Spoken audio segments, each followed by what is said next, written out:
How is it going, Wastelanders? I am Prizmere, and today I'm going to run you through a human build. I sourced the foundation of this build from Angry Turtle, so props to him, adjusted it to my own liking, and tried out some different weapons with it. Additionally, I will make some comparisons and explanations about certain important topics. The great thing with this build is, it's not very specific to a singular weapon or even weapon type. It works with a wide range of different weapons.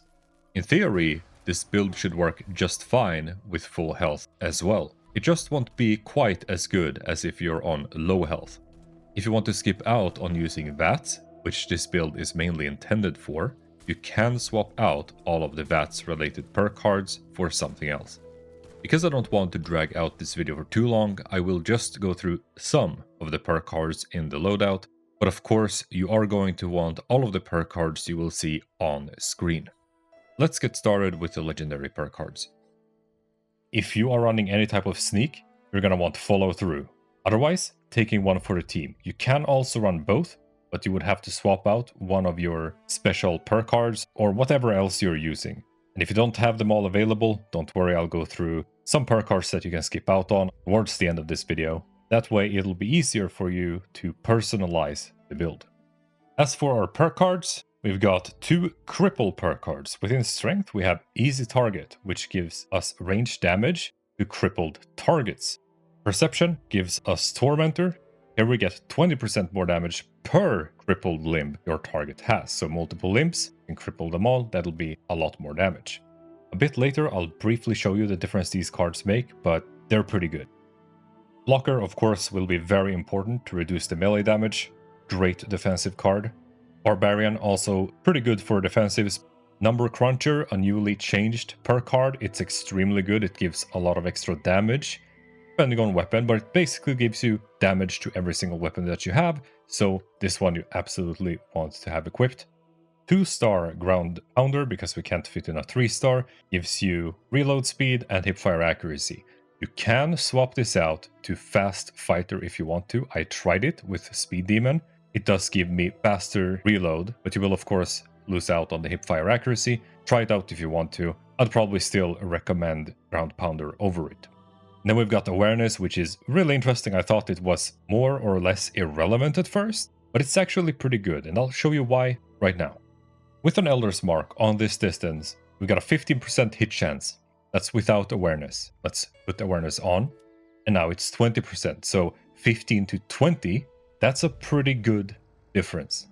Here's another example of me using the 10mm pistol. The percentage is going to go down to 69%. Put Awareness on, we got 92%. So basically, we went from 70 to 90%. That is a pretty substantial upgrade. So yes, Awareness is a very good card in my opinion, and I would recommend it. Then we got Ironclad, which was changed. Make sure you equip that one, it's very good. You might have spotted that I'm using a Lone Wanderer. That's because I'm currently playing solo. Tenderizer, especially useful if you are killing a lot of bosses or high health enemies. If you're running on a group though, remove Lone Wanderer for Inspirational and Strange in Numbers. First Aid within Intelligence, it's going to empower your stim packs. Nerd Rage, very useful if you are running a lower health build, which this is, but you can use it with high health as well. But you would skip out on Nerd Rage if you're running full health.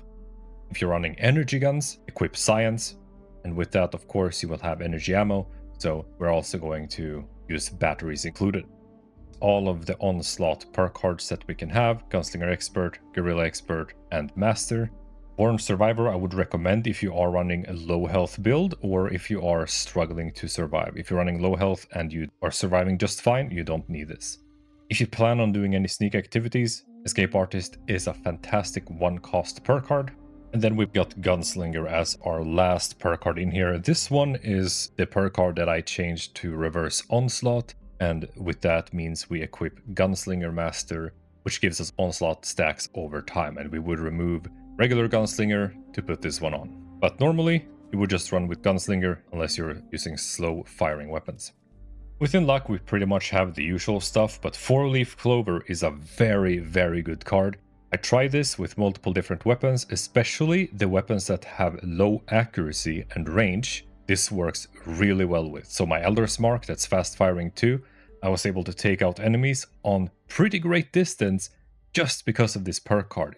It fills your critical meter up when you miss, and eventually it will become full. So when you crit, that is always a hit, except in very rare circumstances. And then you can pretty much chain crit on distance and you'll be able to take down your enemies quickly. Works really well now with the damage fall off changes that have been implemented as well. So fantastic card, use it.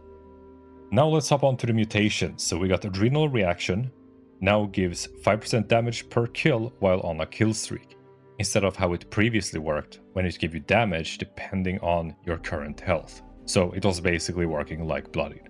Now it synergizes with Adrenaline, so make sure you have this card equipped as well.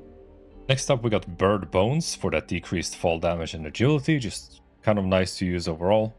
And you can see I got Carnivore. Technically, Herbivore is better because you do have some crit teas and whatnot that you can use, and you will get extra crit with them. Works really well in VATS. But honestly, I'm too lazy, and honestly, the build still works with Carnivore, so pick whichever one you prefer. Then we got Eagle Eyes for crit damage and some perception.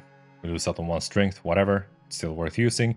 Egghead for 6 int, that is very good for just extra experience gain overall. But also now, if you are using energy weapons, the Science per card within Intelligence, this will help boost it even further, which means more damage. Then we've got Herd Mentality. I would recommend this one even if you are playing solo. As long as you make a team, you will be getting +2 to all your specials. If you are with another teammate and you're using strange numbers, this will go up by 1, landing at +3. Marsupial, great for jump height and some extra carry weight. Scaly Skin, this one, it does reduce our AP, but we do get 50 damage resist and energy resist. I would argue it's worth it considering I have 459 AP right now. Another 12, what's that gonna do? But I'd still say it's probably worth using. Speed Demon, of course, for the movement speed. You also get reload speed with it, which is great. Twisted Muscles, here we get limb damage, which will synergize with our new perk cards. At least it should. It doesn't specify that it is for melee only, so I'm gonna assume it works for everything. Do feel free to comment below in case that is not correct. Either way, it still gives us an extra 25% melee damage, so if you're running any type of melee, that's going to be great for you. At a loss of 13% gun accuracy, it's kind of negligible, so I would just use Twisted Muscles anyway. In regards to what effects you're looking for in weapons, for damage output, Furious or Bloodied, whichever one you can get, they should both work just fine. For your second star, you have quite a few options. Projectiles Explode, plus 50% critical damage. Then there is also plus 25% weapon speed, which is fire rate. For the third star, I would recommend less action point cost. That is probably the best one you could possibly get if you are running with VATS. There is also a reload speed that you can use, and a couple of other ones, but I would probably prioritize one of these two. Regarding 4 stars, I haven't actually done any testing myself, so if you know which one is best, and maybe second or even third best, do feel free to comment to let everybody know, including myself. I would love to take part of that knowledge. But just out of what I see here, Bullies, because it gives damage per crippled limb, just like the perk card, I would assume it would work pretty well. Underneath we do have Conductors, which will give you HP and action points, so AP, when you crit, and you will be critting frequently, so presumably this should feel pretty decent to play with. We've also got Pinpointers. This is something I use to take down the Ultrasight Terror with my heavy gun. 20% extra damage to weak points. Probably works rather well, I would assume.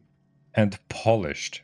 It says damage up to 60%, but I'm actually not sure how that calculates, so it may not be as good as it kind of looks at the first glance, but if you want to experiment with that, go ahead. The armor I'm using is Civil Engineer, because I had this before the raids came out. The reason is because of the set bonus that gives 35% slower weapon break, which, as you can see here, now with the raids out, it's not really that useful anymore. You can just repair stuff left and right. A better alternative would be Secret Service armor, which used to be the meta before, because it is overall tankier. Covert armor, which is pretty solid for stealth, but you could possibly just put in the sneak perk card instead. This isn't necessarily a stealth build, so you'll have to figure that one out on your own. Alright, so what legendary effects are we going to need?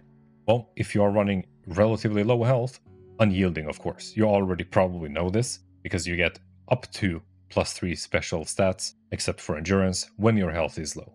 You can see I got +2 right now. That's because I'm not at the threshold to reach +3. You will not get its full effect if you are not low enough. For the second star, I would recommend Action Point Regen. Currently, I've got 3 pieces with it, plus I'm running a Company Tea, which gives some Action Point Regen, and that's with Carnivore, mind you. And things are working pretty well. I think it's pretty smooth with that setup. And for the third star, I've got Weapon Weights Reduction by 20% on all my pieces. If you don't have this, you can use a very efficient perk nowadays, which is Arms Keeper. Gives you 75% less weight on all of those weapons with just 2 points. So arguably, weapons weight reduction on armor is no longer as good as it used to be. If you are running full health, you're probably going to want to have Overeaters, unless that meta has changed somehow, which I don't think it has. If you're going with a 4th star, I think Rangers is best, but again, I'm not too keen on these 4th stars. Now let's take a look at the difference these limb damage cards can make. So I've crippled both legs and both arms, and we're dealing 134 damage. Now let's remove Easy Target and Tormentor, and we're dealing 86 damage. So what was that? 134 all the way down to 86 damage? Just to double check, equip them again in 134. Obviously, you're not always going to cripple 4 limbs, but especially in certain boss events and whatnot, it can be really useful. And even if you're crippling the head, you will be getting some extra damage, so I think they're just really nice to use in general. Here's another test at the normal Super Mutant. You can see we're dealing 163 damage to his arm. Let's go ahead and remove those perk cards. 163 to 126. Almost 40 damage difference. Now, if you are struggling with getting this build to work, let's go through some perk cards that you could potentially remove to make things a little bit easier. So Barbarian is a card that you could remove, same with Strongback, and Traveling Pharmacy, depending on your needs. Ground Pounder, while nice, it is not mandatory. Awareness is also really nice for your VATs, but you can skip it if you really need to. Natural Resistance is good because we don't really get elemental rest from anywhere else, really. But Iron Stomach, on the other hand, is something you could remove if you're really struggling, but you will be more squishy, of course. Radical, unless you're running some melee or hybrid melee, it only really gives 5 strength, which is carry weight as well. Keep that in mind. Tenderizer, mainly good for bossing. First Aid, empowers your stim packs. Remove it if you don't feel like you need it. Nerd Rage is something you want, of course, but not if you are full health. Science, remove it if you're not using energy weapons. And if you're not using energy weapons, you probably don't have energy ammo on you either. You could probably remove batteries included. Orange Survivor, like I said before, if you're not struggling with surviving, remove it, it's a free point. Escape Artist if you're not sneaking.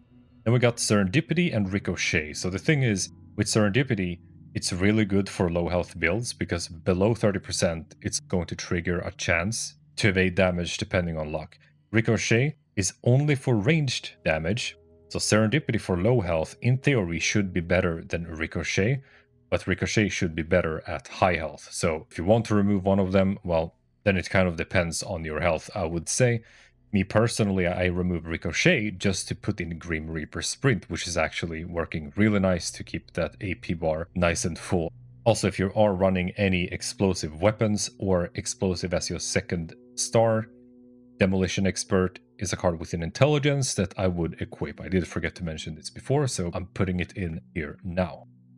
Alright, so this did turn out to be a pretty long video after all. I tried to cram it down as much as possible, but there it is. This is the build. I've actually been enjoying it, trying out different weapons to play with. Finally, I feel like we have way more variety in the game, so you can actually use kind of whichever weapon you want, more or less anyway. Obviously, one weapon is going to be better than the other. Metas will be made where one weapon will be superior to all else, but that doesn't mean that you can't play the game even efficiently with other weapons. As you have seen, a lot of these weapons actually have great damage output now. So I hope this build video was really informative and helpful. I hope that it will get you excited about trying some new things out. As always, do feel free to comment if there is something that you feel is misinformation or whatever. That's not my intention to put that out.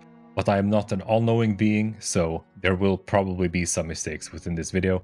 Either way, I appreciate that you watched it, and so if you did enjoy it and you found it useful, make sure you do leave a like, and if you want to see similar content in the future, feel free to subscribe, and I will catch you again next time.